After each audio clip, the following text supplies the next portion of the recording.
औज़ुबिल्लाहि मिनश्शैतानिर्रजीम बिस्मिल्लाहिर्रहमानिर्रहीम। अस्सलामु अलैकुम नाज़रीन, मैं हूं Ali Rizwan, international yoga coach और आयुर्वेदिस्ट, और आप देख रहे हैं हमारा यूट्यूब चैनल लाइफ हीलिंग।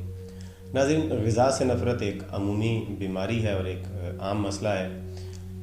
इंसान को ग़िज़ा से नफ़रत हो जाती है और खाने को दिल नहीं करता, खाने से उकताहट हो जाती है, या अक्सर खाने वाली कोई चीज़ सामने आए तो उससे बहुत ज़्यादा शदीद नफ़रत पैदा हो जाती है। इंसान उसकी खाने की खुशबू भी नहीं सूंघ सकता, खाने को देख के उसे चिड़चिड़ापन या गुस्सा आ जाता है। ये हालत बच्चों में, बूढ़ों में, जवानों में, हर तरह से किसी भी उम्र में हो सकती है। आज हम आपको ग़िज़ा से नफ़रत के असबाब और इसके इलाज के बारे में बताएंगे और एक बेहतरीन नुस्खा भी आपको तजवीज़ करेंगे कि जिस नुस्खे को इस्तेमाल करके ग़िज़ा से नफ़रत और इससे बचा जा सकता है और ग़िज़ा की नफ़रत का इलाज किया जा सकता है।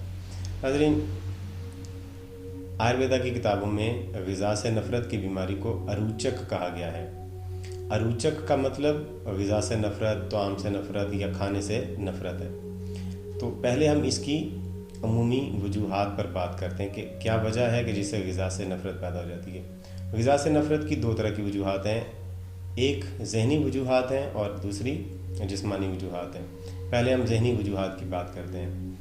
तो मैं एक एक करके उन वजूहात का आपको नाम ले देता हूँ ताकि आप सिर्फ उनसे सुन के ही पता चला लें कि ज़हनी वजूहात कौन सी हैं ग़िज़ा से नफ़रत की। तो जो ज़हनी वजूहात में सबसे पहला खौफ, अगर इंसान को किसी चीज़ का खौफ हो, किसी हादसे का, किसी वाक़े का, किसी गुज़रे हुए वाक़े का या किसी आने वाले वाक़े का खौफ हो इंसान को, तो उसकी वजह से इंसान को ग़िज़ा से नफ़रत पैदा हो सकती है।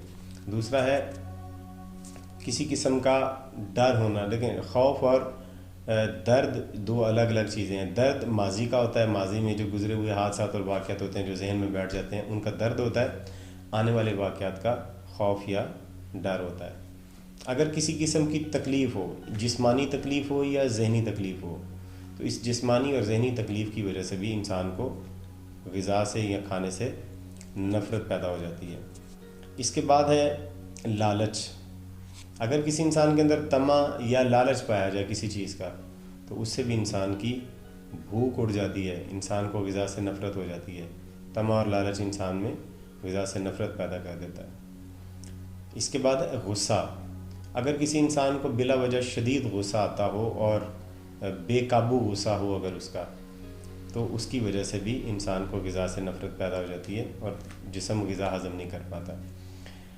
अब ये ज़हनी वजूहात जो मैंने आपको बताई हैं, इन ज़हनी वजूहात में आप इस चीज़ पर तवज्जो रखें कि जब इंसान अपने जहन में खौफ, डर, गुस्सा, तमा, लालच, नफ़रत या इस तरह की कदूरतें या हसद पैदा कर लेता है, तो फिर जहन से एक हर तरह की खौफ से अलग, गुस्से से अलग, इन तमाम तरह की जो जहनी बीमारियां हैं, इनसे जहन में और दिमाग में एक केमिकल हार्मोन बनता है जो पूरे जिस्म में आकर फैल जाता है और इंसान का ग़िज़ा की तरफ रुझान नहीं रहता और उसको भूख नहीं लगती, ग़िज़ा से नफ़रत हो जाती है। दूसरी वजह जो है वो जिस्मानी वजह है। जिस्मानी वजह में मैं आपको एक एक करके बता देता हूँ। अगर किसी इंसान को पहले पहले बहुत ज़्यादा खाने की आदत हो, वो 2-2, 3-3 किलो गोश्त खा जाते हैं हफ्ते में। लोग ऐसे लोग भी सुने जो एक एक दिन में 2-2, 3-3 किलो गोश्त खा जाते हैं। तो ऐसे लोग जब बहुत ज़्यादा ग़िज़ा खा खा के आदी हो जाते हैं उसके बाद फिर उनकी ग़िज़ा से रग़बत ख़त्म हो जाती है, जिस्म उनका अंदर से तबाह हो जाता है, निज़ाम तबाह हो जाता है, फिर उनका खाना खाने को दिल नहीं करता। तो एतदाल से खाना खाना चाहिए, फिर ग़िज़ा से नफ़रत पैदा नहीं होती। दूसरी वजह है कि अगर इंसान कोई बहुत ज़्यादा तली भुनी मिर्च मसालेदार या चटनियों वाली और अचार वाली ग़िज़ाएँ खाए जिसमें अचार बहुत ज़्यादा शामिल हो, उससे इंसान के मैदे में कमज़ोरी पैदा हो जाती है। जब तली भुनी और चटनीदार और मसालेदार चीज़ें खाते हैं तो निज़ाम मैदे का जो जूस है वो बहुत ज़्यादा जिस्म से मैदा ख़ारिज कर देता है उस ग़िज़ा को हज़म करने के लिए, तो उससे फिर मैदा कमज़ोर हो जाता है। मैदे का जूस निकल के मैदा ढीला हो जाता है, कमज़ोर हो जाता है और इंसान को ग़िज़ा से नफ़रत पैदा हो जाती है। अगर किसी इंसान को खाने मुख्तलिफ़ तरह के 2-2, 3-3, 4-4 तरह के खाने खाने की आदत हो, वो इस तरह के खाने खा खा के भी अपने जिस्म को और अपने निज़ाम को ख़राब कर लेता है और ग़िज़ा से बाद में फिर नफ़रत ही पैदा हो जाती है, उसका खाना खाने को दिल नहीं करता। तो ये हैं जिस्मानी वजूहात और ज़हनी वजूहात मैंने पहले बता दी हैं। अब आते हैं इसके इलाज की तरफ। अब मैं जो आपको नुस्खा बता रहा हूँ इसके अज्जा आप गौर से सुन लें। اس کو بنانا کس طرح سے اور اس کو استعمال کس طرح سے کرنا ہے، بنانے کا طریقہ، استعمال کرنے کا طریقہ، اور اس کا جو وزن ہے وہ بھی میں آپ کو بتا دیتا ہوں۔ اجزاء آپ غور سے سن لیں، اور اس کو آپ پھر نوٹ بھی کر سکتے ہیں، ریورس کر کے بھی سن سکتے ہیں اگر آپ کو کوئی چیز سمجھنا ہے۔ آپ نے اناردانہ لینا ہے 8 تولہ، مشری لینی ہے 32 تولہ، سونٹھ لینی ہے 4 تولہ، کالی مرچ بھی 4 تولہ، فلفل دراز یا مغاں ان کو بولتے ہیں، یہ بھی 4 تولہ لینی ہے، دار چینی 4 تولہ، تیز پات یا تیز پتہ، یہ اکثر کھانوں میں چاول پکانے میں آپ نے دیکھا ہوگا ایک بڑا سا پتہ ہوتا ہے مسالے میں، وہ اسے تیز پات کہتے ہیں، وہ بھی 4 تولہ لینا ہے، اور بڑی الائچی بھی آپ نے 4 تولہ لینی ہے۔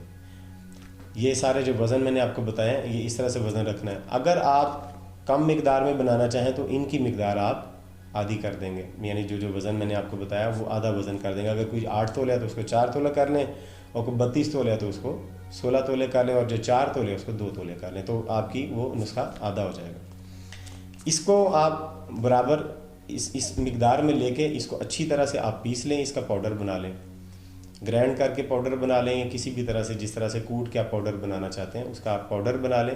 پاؤڈر بنا کے کسی باریک کپڑے سے آپ نے اس کو اچھی طرح سے چھاننا ہے، باریک کپڑے سے چھان کے جو باریک پاؤڈر نکلے اس کو الگ کر لیں، اور جو موٹا موٹا رہ جو اس کو پھر دوبارہ گرینڈ کریں، یا اسے کوٹیں اچھی طرح سے۔ اس میں سے جب تک کپڑے میں سے باریک ہو کے سارا نہ نکل جائے اس وقت تک اسے آپ نے کوٹ کے اسے کرنا ہے۔ یہ پاؤڈر آپ الگ سے رکھ لیں۔ اب اس کو استعمال کا طریقہ کار اس کا یہ ہے کہ 1 ماشا یا 2 ماشے اس کی خوراک آپ نے لینی ہے صبح و شام، 1 ماشا یا 2 ماشے نیم گرم پانی کے ساتھ لیں گے، یا آپ نیم گرم دودھ کے ساتھ لیں گے۔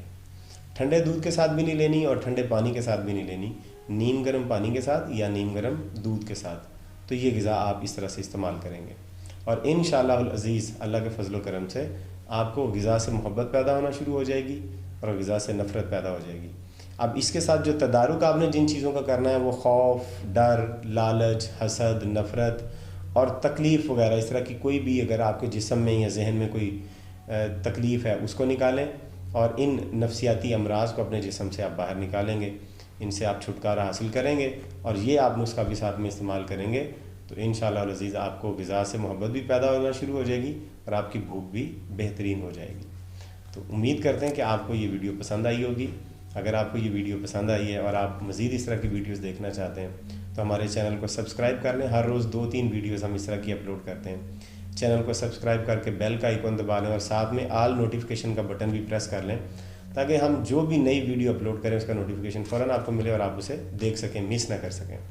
ویڈیو کو لائک بھی کر دیں اور ہر جگہ پر آپ شیئر بھی کر دیں، تاکہ دوسرے لوگ بھی اس ویڈیو سے استفادہ کریں، اور اگر ان کو بھی یہ والا مسئلہ ہو بھوک اور غذا سے نفرت کا تو وہ اپنا علاج گھر میں کر سکیں۔ اگلی ویڈیو تک اجازت دیجیے، خدا حافظ۔